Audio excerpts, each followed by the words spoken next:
তো hello guys, আসসালামু আলাইকুম। আপনারা সবাই কেমন আছেন? Welcome to my another blog. তো আজকে আমি এসেছি একটা দাওয়াতে। আমার একটা ফ্রেন্ড আছে তাহমিদ, ব্লগে ফ্লেক্সিবল ব্লগের সময় বলছিলাম ওর বাসায় আসছি। দেখুন, এটা আমার ফ্রেন্ড তাহমিদ। আমার সাথে আরেকজন এসেছে। দেখুন, এটা আরাফ, এই জওয়ানুল হক আরাফ। তাহমিদ হাই দে। তো এখন এটা হচ্ছে তাহমিদের রুম।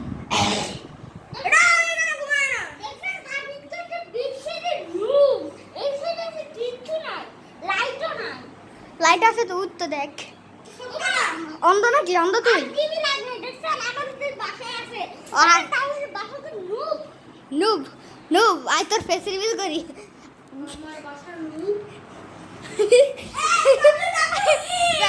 দেখেন WWE শুরু করে দিয়েছে। দেখুন দর্শক দেখুন, তাহমিদ বেটা স্যার প্যান খুলে দিব কিন্তু। চাপ আরে বেটা এমন কথা আজকে। তো এটা হচ্ছে তাহমিদের রুম। দেখুন, এতে একটি ফ্যান হচ্ছে, এটা হচ্ছে আল্লাহ লেখা, এখানে রেগুলেটর, এখানে আছে তাহমিদের পড়ার টেবিল,